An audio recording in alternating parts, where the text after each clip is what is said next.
This is Ash Heatwall, Director of Wealth Management at Graves Light Lenhart Wealth Management. In this quarterly update, we'll provide a brief review of quarterly returns, as well as several key economic and macro trends observed to start the year. We'll also speak to implications for portfolio positioning and how the ever-evolving market landscape is shaping our view on both the opportunities and risks present.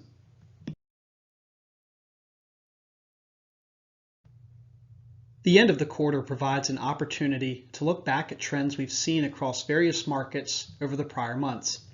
The table on the screen represents returns across a broad swath of asset classes for both the first 3 months of 2024 as well as for the month of March. Aside from fixed income, as represented by the Bloomberg Barclays Aggregate Bond Index, returns were broadly positive across the spectrum of market indices. What's worth pointing out is that while returns were positive, many areas of the equity markets did not experience a broadening of returns until the latter portion of the quarter. For example, take the S&P 600 Small Cap Total Return Index.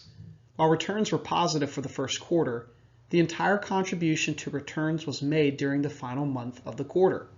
The takeaway is, having witnessed a year like 2023 in which the market returns were incredibly narrow, we have started to see other parts of the equity universe participate in the recovery. We witnessed a similar behavior for commodities during the quarter, as represented by the Bloomberg Commodity Total Return Index, and continue to recommend client portfolios include a small allocation to commodities in the event of unexpected inflation shocks.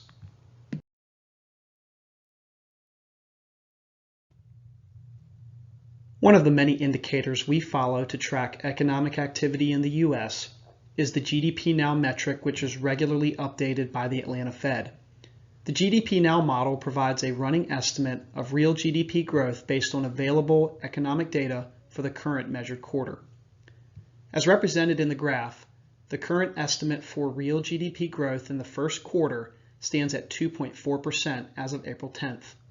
This represents a deceleration in economic growth when compared to the fourth quarter GDP improvement of 3.4%, but is still considered to be a healthy level of growth when compared to long-term growth trends.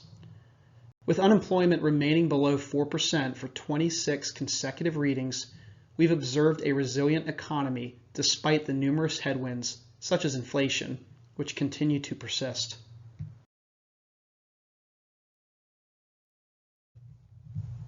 Inflation trends remain a front and center focus for financial markets, as low and stable inflation is one of the specific mandates for the U.S. Federal Reserve. As illustrated on this slide's graph, year-over-year trends of core inflation are well below 2022 peak levels. As a reminder, core CPI is one of many key inflation metrics and specifically excludes some of the more volatile components to capture underlying trends. This being the case, monthly readings to start the year have generally come in higher than anticipated. Specifically for the March reading, the year-over-year change of core CPI came in at positive 3.8%. This is unchanged from the month of February and continues to prove that the U.S. Central Bank has more work to do in order to achieve the 2% inflation target within its mandate. We have used this illustration to prove a point in previous updates, which is that the first leg of lower inflation rates tends to be the easiest, as the toughest year-on-year comparable metrics are lapped. As shown, if we just take the average of the last 3 or 6 months in month-on-month inflation trends, the core CPI metric would remain in its current range. The recent releases reinforce the challenge in reaching the 2% target and are also a major reason why the number of rate cuts priced in for 2024 has more than halved.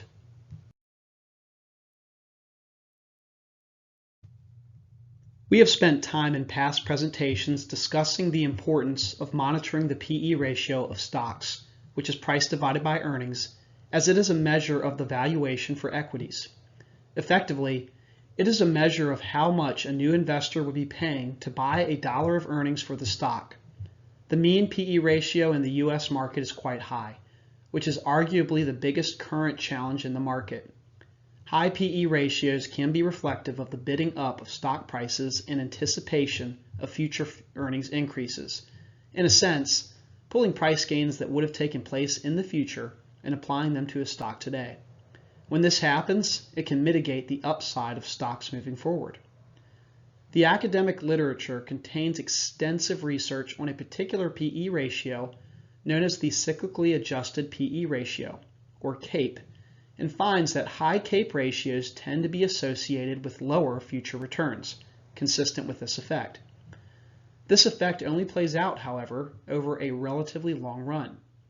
The academic literature looks primarily at 10-year forward returns.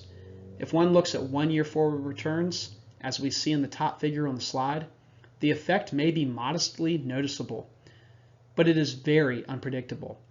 Historically, when CAPE reaches the mid-30s, which it is in the market at the moment and represented by the orange bars, there are times when we have seen relatively large gains in the market over the following year, and there are often times when we see quite negative outcomes in the data. However, when we lengthen the time frame, even just to 3 years out, we see that the likelihood of significant gains drops considerably. Further, if CAPE values increase much from their current levels, outcomes have been even worse. The takeaway is clear. High CAPE ratios are historically associated with negative market outcomes more often than they are associated with positive market outcomes.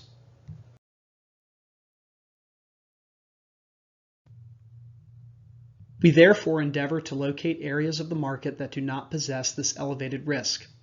As can be seen in the figure on the left, over the past decade and a half, the CAPE in the U.S. market has increased significantly. Meanwhile, developed markets outside of the United States have not correspondingly increased. We believe this growing difference in valuation points to a higher likelihood of outperformance by international developed markets than those in the United States, which contributes to our recommendations in the direction of international funds that track international indices such as EAFE. Naturally corresponding to its relative increase in CAPE is the relative outperformance of the U.S. stock market compared to its developed market peers. Such periods of outperformance can last for many years. The figure on the right illustrates how at times over the past few decades, international stocks have outperformed U.S. stocks and vice versa. Since 2009, U.S. stocks have well outpaced international developed market stocks as shown by the grade shading. It is exactly this outperformance that has led to the high valuation seen in the figure on the left. While we do not have the ability to determine at which point the tide may shift, we believe it is appropriate for portfolios to be positioned for this potential occurrence, which, as illustrated, has shown signs of reversing in recent quarters.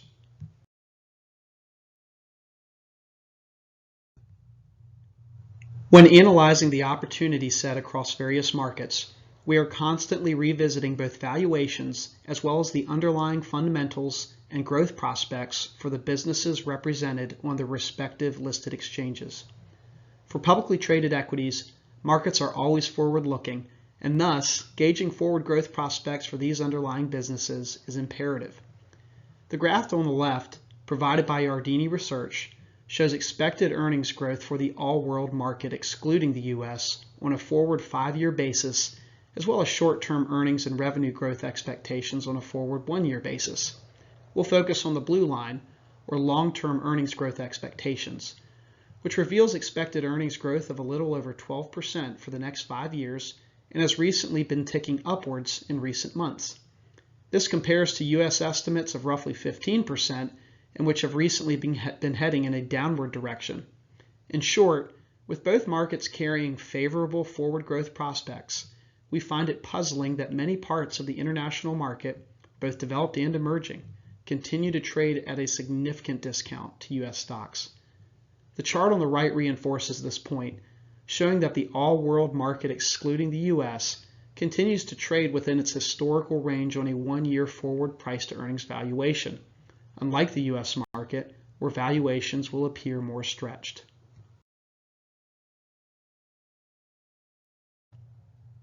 While we did see performance start to pick up for small and mid caps during the latter portion of the quarter, we continue to highlight the yawning valuation gap between these two markets when compared to their large cap brethren. The chart on the left side of the slide shows that both for small and mid cap U.S. stocks, as measured by the S&P 600 and 400 respectively, the forward price to earnings multiple for these two indices remains well below that of the S&P 500, or large cap equities. The relative discount can be captured across various valuation metrics and reveals an abnormal uncoupling which has not been witnessed since the tech bubble of the early 2000s. While we believe some of this is being caused by higher interest rates, we also note that credit spreads, which represent the amount a fixed income investor is being compensated to take on default risk by owning bonds, remain relatively low, essentially pricing in low forward default rates. This benign outlook for defaults has historically been more supportive for valuations observed for small and mid-cap equities. Lastly, oftentimes clients will see small caps being referenced by the Russell 2000. One important caveat to mention on the Russell 2000 is the sheer proportion of unprofitable companies that this index includes, with at present over 40% of the Russell 2000 index being unprofitable. This also explains why the price to earnings multiple can sometimes be elevated for this specific index, as the earnings number, or what's in the denominator, will be affected by the fluctuating and sometimes limited earnings produced by its constituents. Conversely, this is one of the reasons we see the S&P 600 to be a more reliable market to screen for quality when investing in small cap stocks, given this small cap index carries a positive earnings requirement for inclusion. The difference in valuation metrics when using forward PE can be observed on the right side of the page and shows the higher quality S&P 600 index with a much more attractive valuation relative to the Russell 2000 and is well below its own historical range.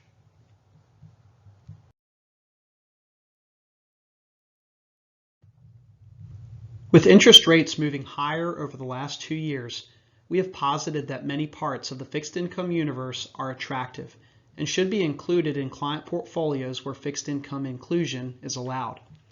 We continue to reinforce this message and would also speak to the appreciation potential in various components of the bond market as laid out in the table on the right-hand side of the page. The table shows the anticipated one-year return impact given a 1% increase or decrease in interest rates across major fixed income markets. While bond markets are in a better position to absorb potential interest rate increases relative to several years ago, they are also in a better position to diversify portfolios in the event that interest rates fall materially. This could be caused, for example, by a significant slowdown in the economy. While this would be to the detriment of more cyclically oriented securities, such as stocks, as shown on the table, most bond markets would be expected to experience appreciation in their price and return profile, thus providing portfolio diversification. This underscores why we have added to bond securities across client accounts where inclusion is allowed.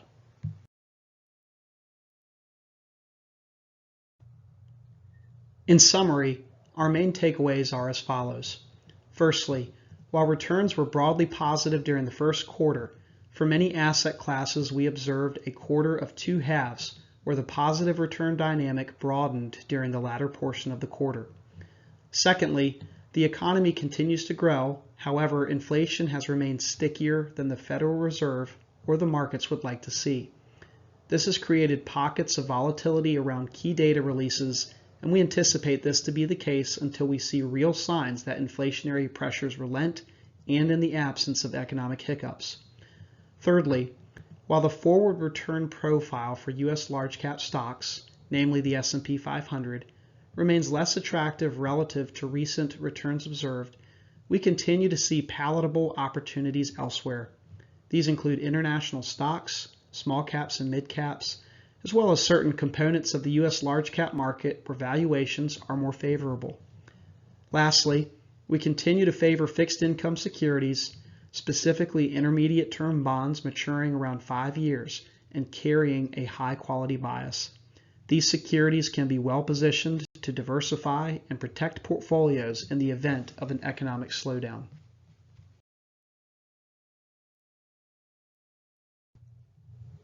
Thank you for your time and interest. We hope you found this information useful and that you are more comfortable with the positioning of your financial assets As always, please let us know if you wish to discuss these or any other issues. We are here to help.